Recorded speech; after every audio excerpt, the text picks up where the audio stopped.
कक्षा 10th की भी नियमित कक्षाएं लगेगी, साइंस, मैथ और इंग्लिश की। तो सभी बच्चे इस चैनल के माध्यम से जुड़ जाएं। और जो 12th साइंस है उसकी कक्षाएं नियमित रूप से 11 तारीख से स्टार्ट हो चुकी है और सभी बच्चे अपना जो वर्क दिया जाता है उस वर्क को कंप्लीट कर रहे हैं। तो आप भी पूर्ण मनोयोग से अपने काम को करें, क्योंकि अगर 1-2 दिन का वर्क रख दिया तो बाद में बर्डन पड़ेगा। हम सेंटेंस की शुरुआत करेंगे। सेंटेंस यानी वाक्य। तो जब वाक्य का निर्माण होगा तो वो लेटर्स यानी अल्फाबेट ABCD से होगा। आपको पता है कि हमारे इंग्लिश में 26 लेटर्स अल्फाबेट होते हैं, जिनको 2 भागों में बांटा गया है, एक वोवल्स, एक कॉन्सोनेंट्स। जो वोवल्स होते हैं इनको स्वर कहा जाता है। ये अंग्रेजी में इनकी संख्या 5 है, A, E, I, O और E। और जो बाकी बचते हैं इनको व्यंजन कहा जाता है। ये सब बेसिक चीजें हम सबको पता है, लेकिन जो थोड़े कमजोर स्टूडेंट्स हैं उनको बताने के लिए तथा सेंटेंस तक पहुंचने के लिए थोड़ा सा हम इसका रिवीजन कर रहे हैं। बाकी जितने भी 21 लेटर हैं इनको कॉन्सोनेंट्स में रखा गया है। ये वोवल इसलिए हैं क्योंकि जब भी कोई शब्द, कोई भी मीनिंग हम याद करते हैं तो उनमें A, E, I, O, U इनमें से किसी ना किसी का एक जो लेटर है वो आता है। अब लेटर 26 है, इन लेटर से मिलकर इन आपस में इनको जब जोड़ेंगे तो किसका निर्माण होगा? एक वर्ड का निर्माण होता है। कोई सी भी मीनिंग ले लीजिए, अलग अलग लेटर हैं। अभी तो मैंने ऐसे लिख दिया OCW, तो इनमें इनका कोई मतलब नहीं निकल रहा है, लेकिन जब इनको सही क्रम में डिवाइड करूंगा तो COW, अब इसका मतलब काऊ यानी गाय है। अब हम आते हैं अपने जो मेन चीज है सेंटेंस के ऊपर, कि एक वाक्य का निर्माण और वाक्य किसे कहते हैं, कितने प्रकार के होते हैं और कैसे हम इसका स्ट्रक्चर बनाएंगे, उसके बारे में चर्चा करते हैं। उससे पहले मैं आपको बता दूं कि जो वर्ड है एक COW, तो ये लेटर से मिलकर बना है और एक अकेले लेटर का कोई मतलब नहीं होता है, लेकिन 3 इसमें अपवाद भी रखे गए हैं जिनका अकेले आते हैं फिर भी इनका मतलब निकलता है। वो लेटर है, पहला है A, दूसरा है I और जो तीसरा है वो है O। यानी अभी हमने O लिखा तो इसका कोई मतलब नहीं है, लेकिन हमने A अकेला लिख दिया तो हमें पता है कि आर्टिकल में A का मतलब होता है एक। हम आर्टिकल पढ़ते हैं उसमें A लगाते हैं। उसी प्रकार I एक सर्वनाम है, प्रोनाउन है, जिसका मतलब होता है मैं।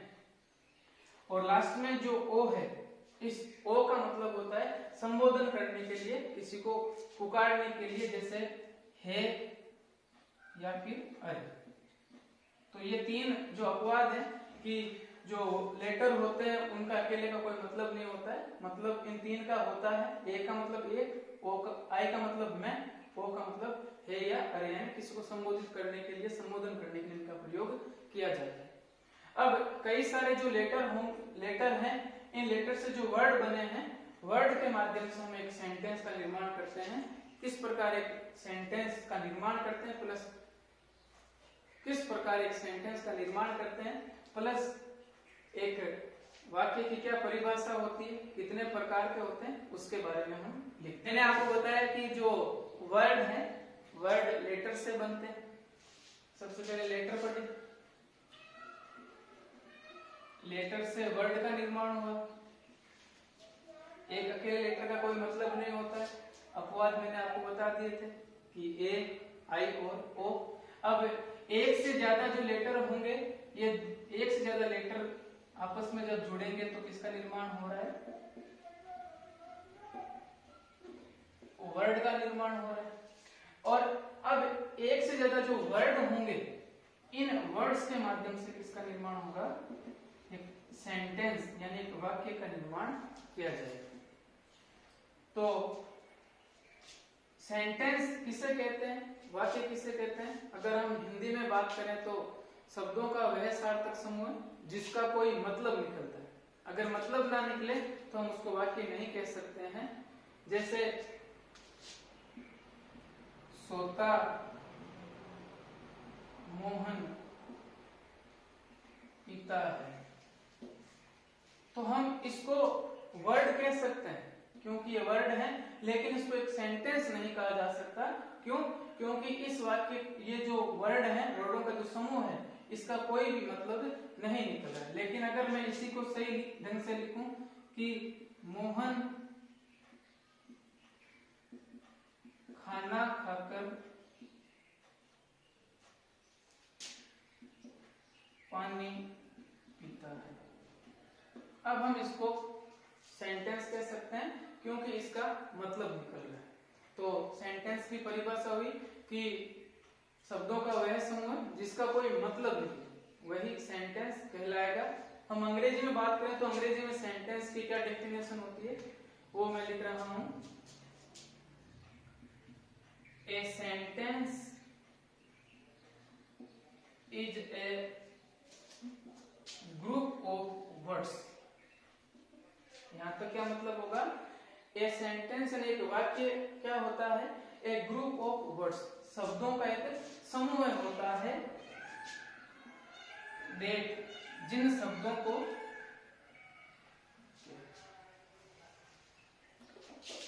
दे आर पुट टुगेदर, जिन वर्ड्स को साथ में रखा जाता है, किसके लिए? टू मीन समथिंग, कोई अर्थ निकालने के लिए।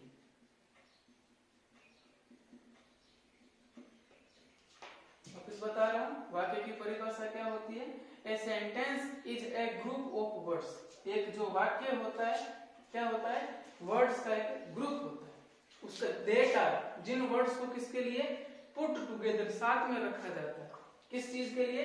टू मीन समथिंग, कि उसका कोई ना कोई मतलब निकले। तो ये सेंटेंस की हमारे लिए डेफिनेशन होती है। अब सेंटेंस कितने प्रकार के होते हैं, कैसे, कौन कौन से सेंटेंस अभी हमें पढ़ने हैं? तो सेंटेंस को हम 4 भागों में डिवाइड करेंगे। टाइप्स ऑफ सेंटेंस, वाक्य के कितने प्रकार होते हैं? तो मेन रूप से वाक्यों को 4 प्रकार से बांटा गया है। पहला जो पार्ट है वो है पर्पज के आधार पर, कि हमारा कोई उद्देश्य होता है कोई बात बताने का, उस उद्देश्य के आधार पर वाक्य को बांटे गए। इसके भी 5 टाइप होते हैं। दूसरा है सिंटैक्स के आधार पर, तीसरा है फॉर्म के आधार पर, और चौथा है कंप्लीटनेस के आधार पर। तो एक वाक्य को 4 भागों में बांटा गया है। वाक्य के 4 टाइप्स हैं, पर्पस के आधार पर, सिंटैक्स के आधार पर, फॉर्म के आधार पर और कंप्लीटनेस के आधार पर वाक्यों को डिवाइड किया गया है। आज हम पर्पस के आधार पर, और ज्यादातर हमारी जो बोर्ड कक्षाएं हैं उनमें लगभग स्टूडेंट्स को वाक्य बनाने में ज्यादा प्रॉब्लम आती है। तो पर्पस के आधार पर जो वाक्य हम सीखेंगे और इनसे लगभग हमारी मीनिंग्स अच्छी होगी, तो वाक्य आराम से बन जाएंगे। पर्पस के आधार पर वाक्यों को कितने भाग में बांटा गया है उसके बारे में हम पढ़ते हैं। पर्पस के आधार पर वाक्यों को 5 भागों में डिवाइड किया गया है। पहला है असर्टिव सेंटेंस,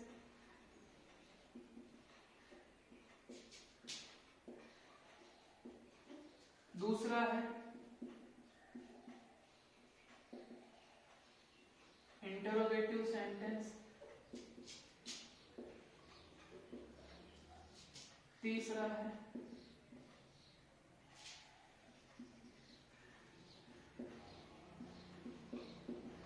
इंपेरेटिव सेंटेंस, चौथा है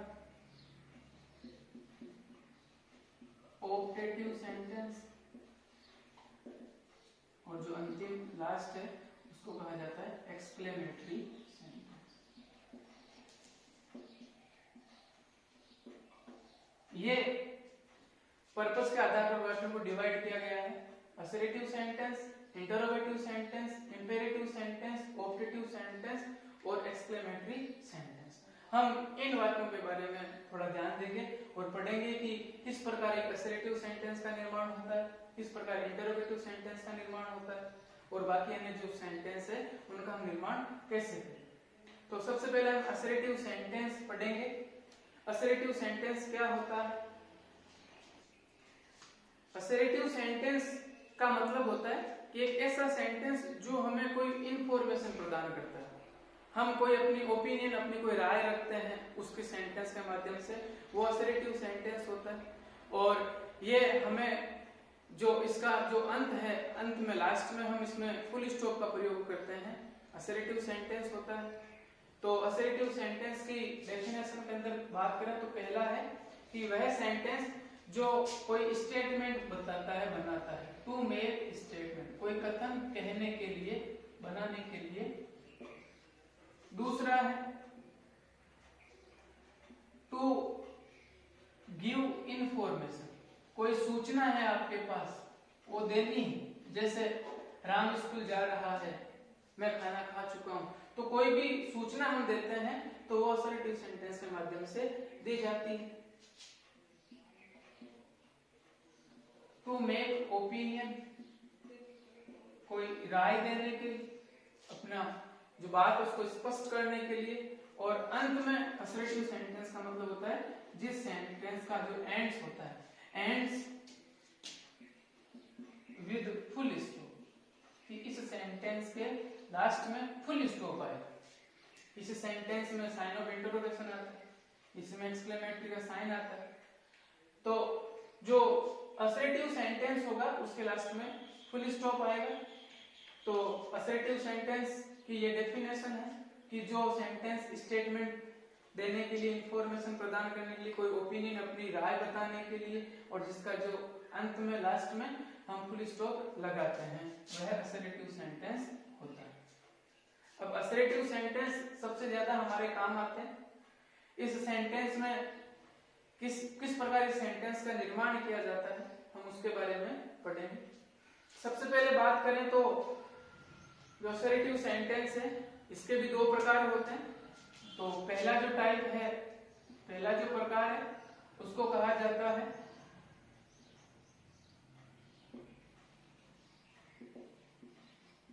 अफर्मेटिव या सिंपल, या फिर इसको पॉजिटिव सेंटेंस कह लीजिए। पर्पस के आधार पर वाक्यों को बांटा था। पहला जो प्रकार था वो असर्टिव सेंटेंस था। असर्टिव सेंटेंस को भी दो भागों में बांटा गया है। पहला जो प्रकार है वो है अफर्मेटिव, सिंपल या फिर पॉजिटिव सेंटेंस। दूसरा जो प्रकार है वो होता है नेगेटिव सेंटेंस।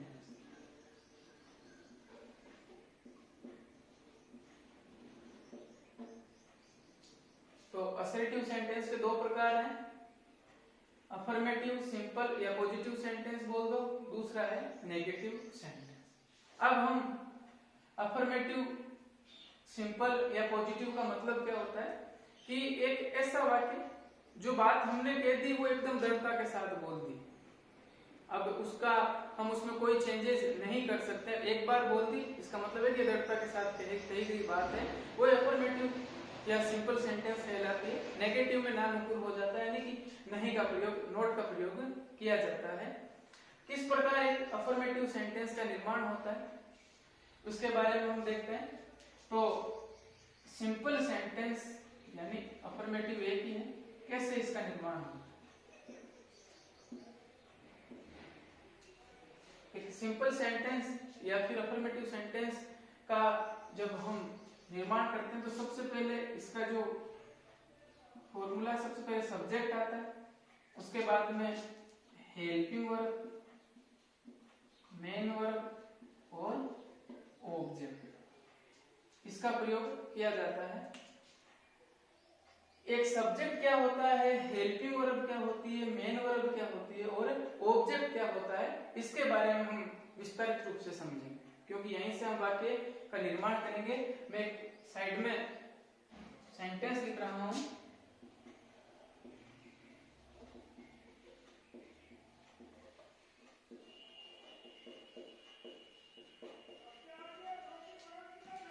वाक्य लिखा है हिंदी में कि राम क्रिकेट खेल रहा है, तो ये हिंदी का वाक्य है। अब हमें इसको, ये अफर्मेटिव सेंटेंस है, क्यों है? क्योंकि फुल स्टॉप की जगह हमारे हिंदी के अंदर खड़ी पाई लगाई जाती, और राम क्रिकेट खेल रहा है। तो सबसे पहले सब्जेक्ट क्या होता है? सब्जेक्ट का हिंदी में बात करें तो सब्जेक्ट यानी कर्ता, किसी भी काम को करने वाला व्यक्ति सब्जेक्ट होता है। अगला प्रश्न है कि सब्जेक्ट कौन कौन बन सकते हैं, कर्ता कौन हो सकता है, यानी कि काम को करने वाले कौन कौन हो सकते हैं। तो हम थोड़े से पार्ट्स ऑफ स्पीच की बात करें तो पार्ट्स ऑफ स्पीच 8 प्रकार के होते हैं, वो बात की बात है। उसमें हमारे जो सब्जेक्ट बनने के लायक होते हैं, जिनको हम सब्जेक्ट के रूप में प्रयोग कर सकते हैं, वो एक होता है नाउन, एक होता है प्रोनाउन। और नाउन और प्रोनाउन की विशेषता बताने के लिए एडजेक्टिव का प्रयोग किया जाता है, एडजेक्टिव को यूज कर सकते हैं। पहली बात ये ध्यान रखनी है कि जब भी सब्जेक्ट करता होगा, कोई काम करने वाला होगा, वो नाउन होगा या प्रोनाउन होगा या फिर कोई एडजेक्टिव होगा। नाउन यानी संज्ञा, प्रोनाउन यानी सर्वनाम, एडजेक्टिव यानी विशेषण। तो नाउन संज्ञा की परिभाषा आपको पता है, प्रोनाउन भी पता है, और एडजेक्टिव विशेषण, ये सब हिंदी में आपको इनकी जो परिभाषा है वो पता है। तो हमारा जो सब्जेक्ट बनेगा वो या तो नाउन बनेगा या फिर प्रोनाउन या फिर एडजेक्टिव ही बनेगा, एडजेक्टिव इनसे पहले आएगा।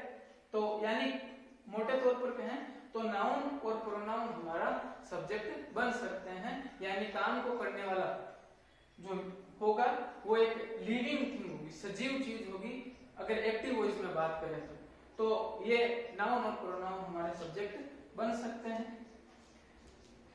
नाउन और प्रोनाउन और एडजेक्टिव। अब है हेल्पिंग वर्ब, हेल्पिंग वर्ब और मेन वर्ब। हेल्पिंग वर्ब और मेन वर्ब जब पढ़ेंगे तो सबसे पहले हम वर्ब के बारे में जानते हैं। वर्ब यानी क्रिया, कि कोई भी काम होना या जो किया जाता है उस काम को शो करने के लिए वर्ब का प्रयोग किया जाता है। और जो वर्ब है यहाँ पर 2 प्रकार के, हेल्पिंग वर्ब और मेन वर्ब। तो हेल्पिंग वर्ब अगर हम सरल अर्थों में इसका प्रयोग करें तो हेल्पिंग वर्ब का मतलब होता है कि कोई सा भी काम किस कालखंड में किया गया था, उस कालखंड को शो करने के लिए जिस हिंदी में जिनका प्रयोग किया जा रहा है वह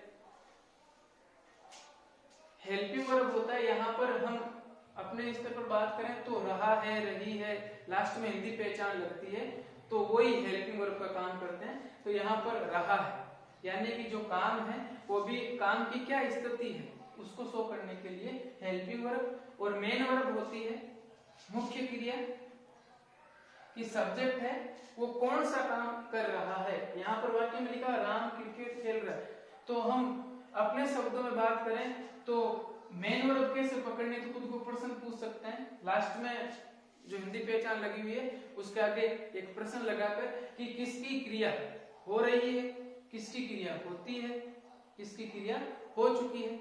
यानी जब हम ये बात करेंगे तो अपने आप उत्तर मिल जाएगा।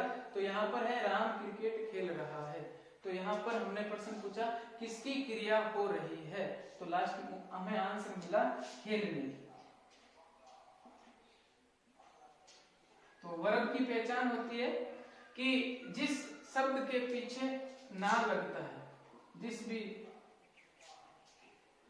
हमेशा नहीं है कि किसी का नाम सपना है तो सर ये तो वर्ब होनी चाहिए, इसके पीछे ना आ गया, नहीं, जो क्रिया होती है जिसके पीछे ना लग गया तो वह है हमेशा।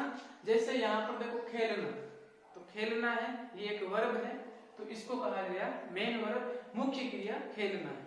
और ऑब्जेक्ट, ऑब्जेक्ट यानी हमारा सब्जेक्ट कौन सा कार्य कर रहा है, यानी राम क्या कर रहा है, क्रिकेट खेल रहा है। तो जो कर्म है राम का, ऑब्जेक्ट को हिंदी में कर्म कहा जाता है, तो जो कर्म है जिस प्रकार हमारा सब्जेक्ट कौन बना, नाउन या प्रोनाउन, उसी प्रकार हमारा जो ऑब्जेक्ट होता है वो भी नाउन और प्रोनाउन ही बनते हैं। ऑब्जेक्ट भी नाउन या प्रोनाउन। अब हमारे टॉपिक में एक्टिव एंड पैसिव वॉइस है, तो जब एक्टिव वॉइस में बात करें, अगर हम अभी असर्टिव सेंटेंस पढ़ रहे हैं, एक्टिव वॉइस में बात करें तो लगभग यही होगा कि जब सब्जेक्ट होगा वो एक लिविंग थिंग होगी।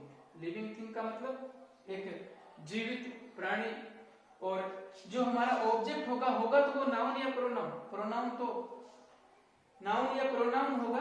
तो नाउन और प्रोनाउन जो है इसमें नॉन लिविंग थिंग भी और लिविंग थिंग दोनों आती है, ये दोनों काम इसमें होंगे। एक बार वापस रिवीजन कर रहा हूं कि क्या सब्जेक्ट होता है। एक बार वापस हम पढ़ रहे हैं कि सिंपल सेंटेंस का निर्माण कैसे होता है, सब्जेक्ट हमारा कौन बन सकते हैं, हेल्पिंग वर्ब, यानी कि इससे हमें जो हर टेंस की अलग अलग हेल्पिंग वर्ब होती है उसके अकॉर्डिंग मेन वर्ब क्या होती है, और ऑब्जेक्ट जो है कर्म क्या होता है उसके बारे में हमने पढ़ लिया है। हमारा सब्जेक्ट बनेगा नाउन या प्रोनाउन या फिर एडजेक्टिव, उसी प्रकार हमारा ऑब्जेक्ट भी नाउन प्रोनाउन या फिर एडजेक्टिव। और हेल्पिंग वर्ब हर टेंस की अलग होती है, जिस प्रकार हिंदी में पहचान होती है ता है ती है, चुका था चुकी थी, रहा है रही है, उसी प्रकार हेल्पिंग वर्ब अंग्रेजी में हेल्पिंग वर्ब से हमें हिंदी ट्रांसलेशन का पता चलता है कि लास्ट में क्या लगेगा, इसका हिंदी अर्थ क्या होगा। मेन वर्ब मुख्य क्रिया, हमारे इंग्लिश का जो मेन एलिमेंट मुख्य तत्व होता है वो वर्ब ही होता है, क्रिया होता है। एक वाक्य का निर्माण आप बिना वर्ब के नहीं कर सकते हो, जब वर्ब होगी तभी ही वाक्य का निर्माण होगा। तो मेन वर्ब इसकी पहचान क्या होती है कि इसके पीछे ना लगता है। अब वर्ब को कितने भागों में बांटा गया है वो भी थोड़ा सब्जेक्ट के बारे में इस सेंटेंस के द्वारा हम समझकर आगे बात करेंगे। और ऑब्जेक्ट ये भी हमारा नाउन या प्रोनाउन बनता है। अब हम हिंदी के थ्रू इसको अलग अलग करते हैं कि इस हिंदी के वाक्य में कौन कौन सा और हिंदी और अंग्रेजी के वाक्य में क्या अलग अलग डिफरेंस होता है वो समझते हैं। तो यहाँ पर लिखा है राम क्रिकेट खेल रहा है, तो सबसे पहले हमें सब्जेक्ट ढूंढना है। सब्जेक्ट यानी कर्ता, काम को करने वाला, कौन सा काम हो रहा है, खेलने का। तो कौन खेल रहा है, क्रिकेट या फिर राम खेल रहा है। तो सीधी बात है कि खेलने का काम राम कर रहा है, ये हमारा कर्ता है, और राम संज्ञा है, किसी व्यक्ति वस्तु स्थान गुण भाव आदि के नाम को संज्ञा कहा जाता है। तो यहाँ पर राम हमारा सब्जेक्ट है। उसके बाद में आगे आया क्रिकेट। तो क्रिकेट हमारा क्या है इसमें, तो खेलने की क्रिया हो रही है। क्रिया को हमने प्रश्न पूछा क्या खेल रहा है, यानी हम क्रिया के आगे प्रश्न लगा देते हैं कि क्या के रूप में हम प्रश्न पूछ लेते हैं, तो हमें ऑब्जेक्ट मिल जाता है किसका कर्म हो रहा है। तो क्रिकेट खेलने का ये कर्म किया जा रहा है, तो इसका मतलब ये हमारा क्या है, ऑब्जेक्ट है। किसकी क्रिया हो रही है, खेलने की, ये हमारी मेन वर्ब है। और अंत में लगा हुआ है रहा है, इससे हमें टेंस का पता चल रहा है, इसका मतलब ये हमारी हेल्पिंग वर्ब है। एक बार वापस देख लो। सबसे पहले हमें सब्जेक्ट ढूंढना है, काम को करने वाला, क्रिकेट खेलने का काम कौन कर रहा है, राम कर रहा है, इसका मतलब ये करता है। करता नाउन या प्रोनाउन एडजेक्टिव बन सकता है, इसका मतलब राम सही है। उसके बाद में कर्म, हिंदी में कर्म आ रहा है, ऑब्जेक्ट यानी क्या खेल रहा है, यानी वर्ब से प्रश्न पूछा क्या खेल रहा है, क्या खेल रहा है, तो उत्तर मिला कि राम का जो कर्म है वो क्रिकेट खेलने का है। तो ऑब्जेक्ट हमारा हो गया क्रिकेट। किसकी क्रिया हो रही है, खेलने की। और लास्ट में अपन बात करें तो रहा है रही है, ये हेल्पिंग वर्ब, इससे टेंस का पता चलता है। तो अब थोड़ा सा डिफरेंस समझने की कोशिश करो कि एक हिंदी का और एक अंग्रेजी का वाक्य किस प्रकार बनेगा। हिंदी के वाक्य में सबसे पहले सब्जेक्ट आ रहा है, इंग्लिश के वाक्य में भी सब्जेक्ट आ रहा है। हिंदी के वाक्य में सब्जेक्ट के तुरंत बाद में ऑब्जेक्ट का प्रयोग किया जा रहा है। यहाँ पर ऑब्जेक्ट है क्रिकेट, लेकिन यहाँ पर देखिए कि अंग्रेजी में सब्जेक्ट के बाद में हेल्पिंग वर्ब का प्रयोग हो रहा है। हेल्पिंग वर्ब बोले तो ये हो। उसी प्रकार फिर आई मेन वर्ब, तो यहाँ पर भी मेन वर्ब है, और लास्ट में ऑब्जेक्ट है, जबकि हिंदी के अंदर ऑब्जेक्ट सब्जेक्ट के तुरंत बाद है। ये मेन डिफरेंस होता है सेंटेंस में हिंदी और अंग्रेजी।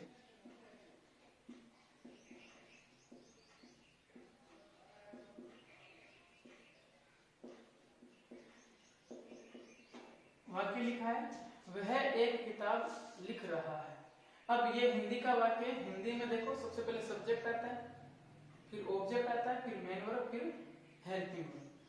इंग्लिश में सब्जेक्ट आता है, हेल्पिंग वर्ब, मेन वर्ब और ऑब्जेक्ट। तो सबसे पहले देखें हिंदी का कोडिंग सही है कि नहीं है। वह एक सर्वनाम है और सर्वनाम को इंग्लिश में प्रोनाउन कहा जाता है। अभी बताया कि हमारा जो सब्जेक्ट है वो नाउन प्रोनाउन बन सकता है, इसका मतलब लिखने का काम वह कर रहा है, लड़का होगा, इसलिए सबसे पहले ये सब्जेक्ट है सही। उसके बाद में एक किताब, तो वो ये इसका कर्म है, क्या लिख रहा है, एक किताब लिख रहा है, यानी कि हमने वर्ब के आगे लगा दिया क्या, और फिर प्रश्न पूछा वर्ब के साथ में क्या लिख रहा है, आंसर मिला एक किताब लिख रहा है, इसका मतलब ये इसका कर्म है, तो ये हमारा हो गया ऑब्जेक्ट।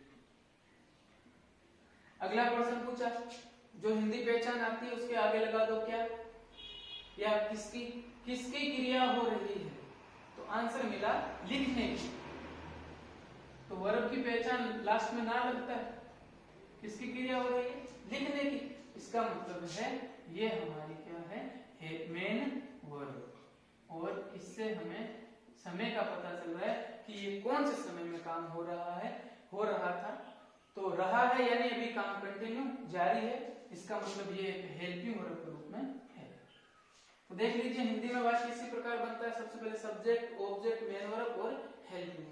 अब हम इस वाक्य को इंग्लिश में कन्वर्ट करें तो इंग्लिश में क्या होता है, सबसे पहले सब्जेक्ट है, हेल्पिंग वर्ब, मेन वर्ब और ऑब्जेक्ट। अपन सरल शब्दों में बात करें तो इस वाक्य को कैसे चेंज कर सकते हैं, अगर मैं इनको नंबर दे दूं, ये ऐसे वाक्य बन रहा है, ये एक नंबर है, हिंदी में ऑब्जेक्ट आए,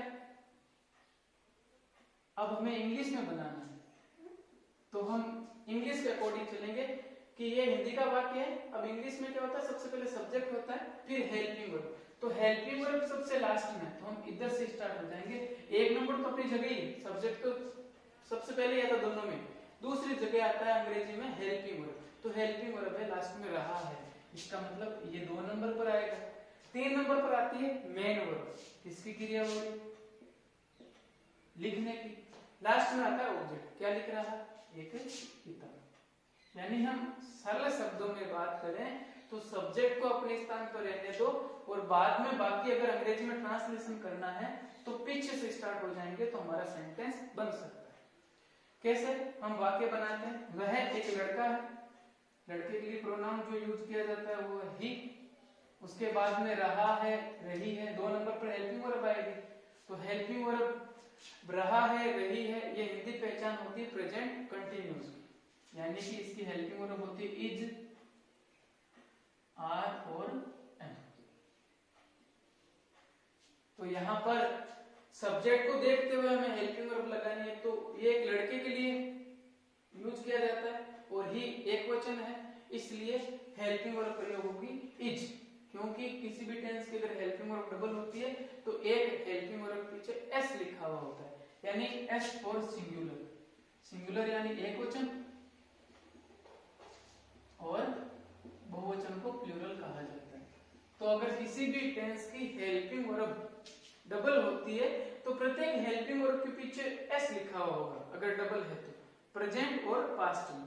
बाकी फ्यूचर जो टेंस है उसमें विल और शैल का प्रयोग किया जाता है, बाकी उनमें ऐड कर दिए जाते हैं। तो यहाँ पर इसके पीछे एस आ रहा है इज, एस फॉर सिंगुलर, एक वचन के साथ में ये हेल्पिंग वर्ब आएगी, आई के साथ एम आता है तो प्लूरल के साथ क्या लगेगा, आर लगेगा। जिस प्रकार पास्ट कंटिन्यूअस की हेल्पिंग वर्ब होती है वाज या वर, तो एस किसके पीछे आ रहा है, वाज में, इसका मतलब ये सिंगुलर के साथ यूज की जाएगी, प्लूरल के साथ में क्या आ जाएगा, वर। उसी प्रकार प्रेजेंट परफेक्ट की होती है हेज या फिर हैव, तो एस फॉर सिंगुलर, सिंगुलर यानी सिंगल, एक वचन, तो एस एक वचन यानी एक वचन के साथ हेज का प्रयोग किया जाएगा, और जो प्लूरल है बहुवचन है उसके साथ में हैव का प्रयोग। तो कोई भी टेंस की अगर हेल्पिंग वर्ब डबल होती है तो इस प्रकार इनको याद किया जा सकता है, एस फॉर सिंगुलर। तो यहाँ पर ही सिंगुलर है तो ही के अकॉर्डिंग इज का प्रयोग किया जाएगा, ही इज। आ गया किस हेल्पिंग वर्ब के बाद मेन वर्ब किसकी क्रिया हो रही है? लिखने की। तो कंटिन्यूस जो टेंस होता है उसमें आईएनजी फॉर्म का प्रयोग किया जाता है। अभी वर्ब के बारे में हम बात करेंगे। तो यहाँ पर लिखने को राइट कहा जाता है, WRIT, राइट यानी लिखना। अब इसके साथ आईएनजी लगाना है तो ई हटा दिया जाता है, तो ही इज राइटिंग। अंत में पूछा क्या लिख रहा है? आंसर आ रहा है एक किताब, यानी ए। इस प्रकार से हिंदी से इंग्लिश में हमने ट्रांसलेशन एक वाक्य का इस प्रकार किया। एक दो वाक्य और लिख रहा हूं, साथ में अन्य उदाहरण है वो हम यहाँ पर पढ़ेंगे। आपके सामने कुछ वाक्य लिखे गए हैं, हिंदी के ये वाक्य हैं, इनका हमें ट्रांसलेशन करना है इंग्लिश के अंदर। लगभग मैंने प्रेजेंट कंटिन्यूअस के वाक्य लिखे हैं, क्योंकि अभी हेल्पिंग और अभी जा रहे प्रेजेंट कंटिन्यूअस की बताइए। एक वाक्य प्रेजेंट परफेक्ट का है, चुका है, चुकी है, इसको प्रेजेंट परफेक्ट की हेल्पिंग वर्ब होती है हैज या हैव। और परफेक्ट कोई सा भी टेंस होता है उसमें वर्ब की थर्ड फॉर्म का प्रयोग किया जाता है। हम सबसे पहले वाक्य लिखते हैं रमेश फुटबॉल खेल रहा है। तो फुटबॉल खेल रहा है तो खेलने का काम करता कौन? खेलने का काम कौन कर रहा है? रमेश, या हमारा सब्जेक्ट। फिर ये हिंदी का वाक्य है तो हमने इसके आगे एक प्रश्न लगा दिया वर्ब के आगे, क्या खेल रहा है? आंसर मिला फुटबॉल, यानी ये हमारा ऑब्जेक्ट है। फिर पूछा इसके पीछे कि किसकी क्रिया हो रही है, तो आंसर मिला खेलने की, खेलना, यानी ये हमारी मेन वर्ब। और रहा है यानी प्रेजेंट कंटिन्यूअस की हिंदी पहचान होती है, तो इसको कहेंगे इज, आर या फिर एम। तो सबसे पहले सब्जेक्ट होगा रमेश, सब्जेक्ट के बाद में हेल्पिंग वर्ब आती है, यानी इस प्रकार चलते हैं वाक्य।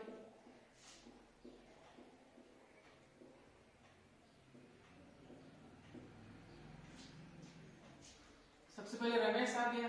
अब रमेश के अकॉर्डिंग रमेश किसी का नाम है, ये सिंगुलर है। Helping verb is, are, am, तो एक वचन है, सिंगुलर है तो एस फॉर सिंगुलर, यानी रमेश के लिए इज का यूज किया जाएगा, इज। आगे आए किसकी क्रिया हो रही है? खेलने की, खेलने को कहते हैं प्ले। और कंटिन्यूस कोई सा भी टेंस होता है उसमें आईएनजी का प्रयोग किया जाता है, तो प्ले के साथ में लगा देंगे आईएनजी, प्लेइंग। और लास्ट में प्रश्न पूछा क्या खेल रहा है, क्या कर्म, क्या ऑब्जेक्ट है, तो फुटबॉल।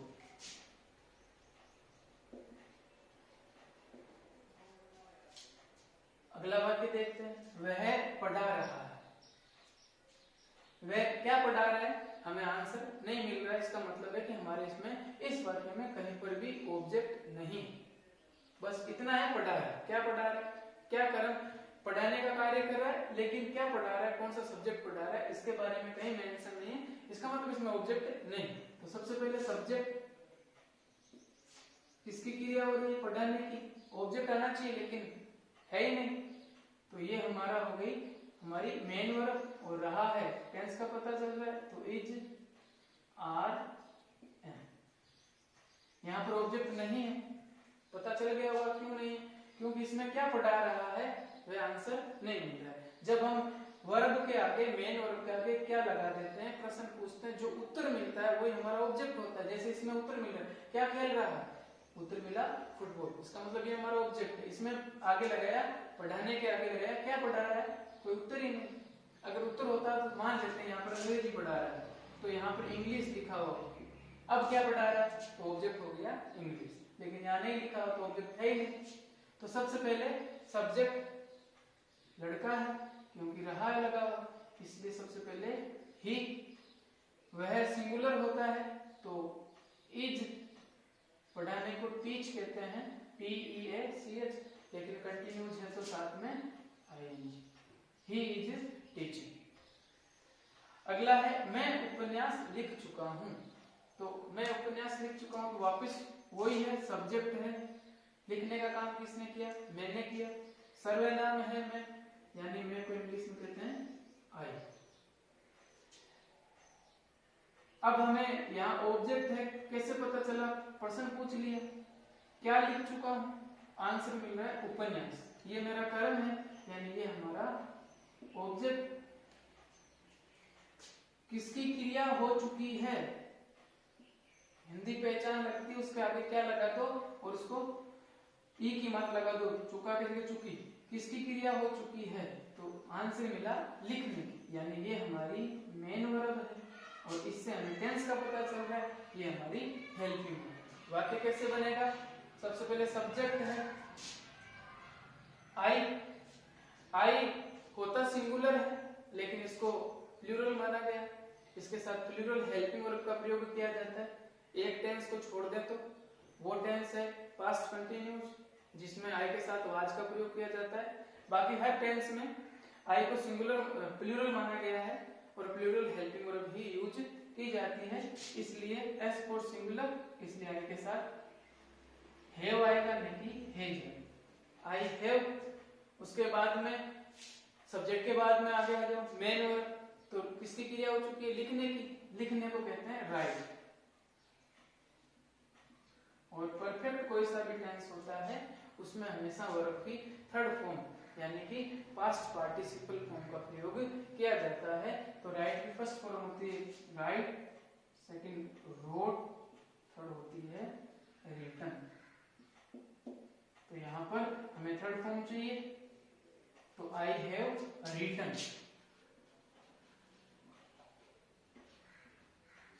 क्या लिख चुका हूं? एक उपन्यास। उपन्यास को हम काउंट कर सकते हैं, और एक अनिश्चित जो चीज होती है और जिसको काउंट किया जा सकता है, तो उससे पहले इंग्लिश में ए और एन का प्रयोग किया जाता है। यहाँ पर उपन्यास को हम काउंट कर सकते हैं कि कितने उपन्यास लिखिए, एक। अनिश्चित है इसलिए इसके आगे ए लगा देंगे, यहां लगा देंगे ए और नो। जो भी चीज काउंटेबल होती है, जिसको हम गणना कर सकते हैं, और अनिश्चित होती, कौन सी उपन्यास है हमें पता नहीं है, तो उससे पहले हमें ए एन का प्रयोग करना पड़ता है। इसलिए नोवेल से पहले किसका प्रयोग किया गया है? एक ए का प्रयोग किया गया है। आगे, वे हरे वृक्ष काट रहे हैं। तो सबसे पहले काटने का काम कई सारे लोग कर रहे हैं, प्रोनाउन है वे को इंग्लिश में देख कहा जाता है। सब्जेक्ट है, काटने का काम यही कर रहे हैं। रहा है, रही है, तो हेल्पिंग वर्ब होती है इज, आर, एम। तो वह तो नहीं, वे लिखा हुआ, इसका मतलब प्लूरल है, तो प्लूरल के लिए, सिंगुलर के लिए इज, आई के लिए एम, तो प्लूरल के लिए किसका प्रयोग होगा? आर का। तो सबसे पहले दे, उसके बाद में आर। अब वृक्ष जो काट रहे हैं इसको हेक भी कहा जा सकता है, HACK। हेक यानी किसी चीज को काट कर गिराना। तो वो काट रहे हैं, तो ये मेन वर्ब है काटने की, तो काटने को हम कह सकते हैं हेकिंग या कटिंग। हेक के साथ आईएनजी लगाना पड़ेगा। क्या काट रहे हैं? हरे वृक्ष। वृक्षों की विशेषता है कि वो क्या है? हरे हैं। तो एक नहीं है, कई सारे हैं, तो हरे को कहा जाता है ग्रीन, और वृक्ष यानी ट्री, एक पेड़ को trees. They are hacking green trees. जब भी विशेषण का प्रयोग किया जाता है तो उस विशेषण का प्रयोग हमेशा नाउन से पहले होगा। यहाँ पर जो नाउन है ट्री, पेड़ की विशेषता है कि वो कैसे है? हरे। तो इसलिए ये हरा वृक्ष है। आप सोचो कि ऐसे चलेंगे, लेकिन ये एक ही वर्ड है, इसलिए इसका प्रयोग पहले विशेषण एडजेक्टिव का, उसके बाद में नाउन का प्रयोग किया जाएगा, इसलिए ग्रीन ट्रीज।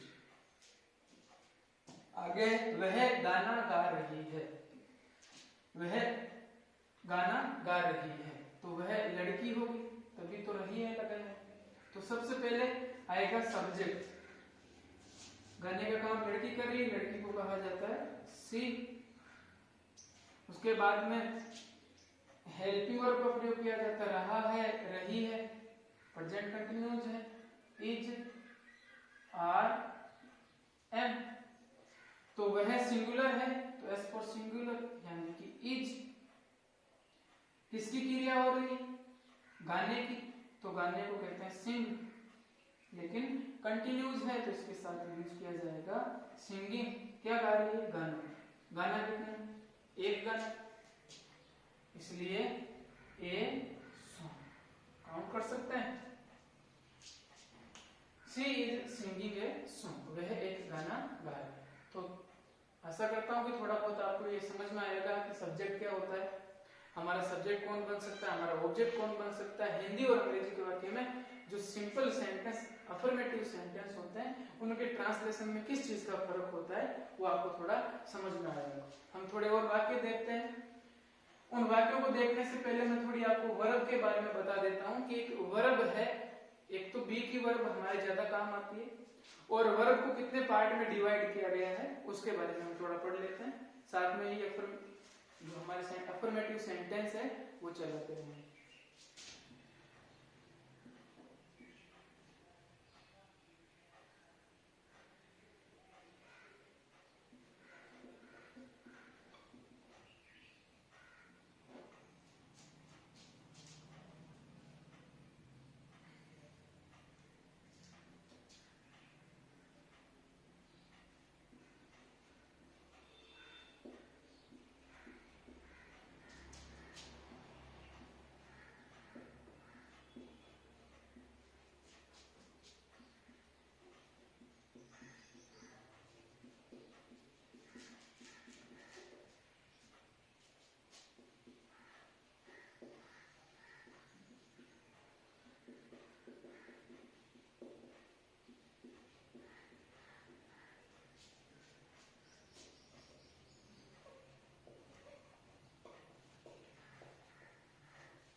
सबसे पहले हमने थोड़ा वर्ब के बारे में जान लेते हैं, सेंटेंस का निर्माण करेंगे तो वर्ब को हेल्पिंग वर्ब और मेन वर्ब, जैसे ट्रांजिटिव और इंट्रांजिटिव वर्ब होती है।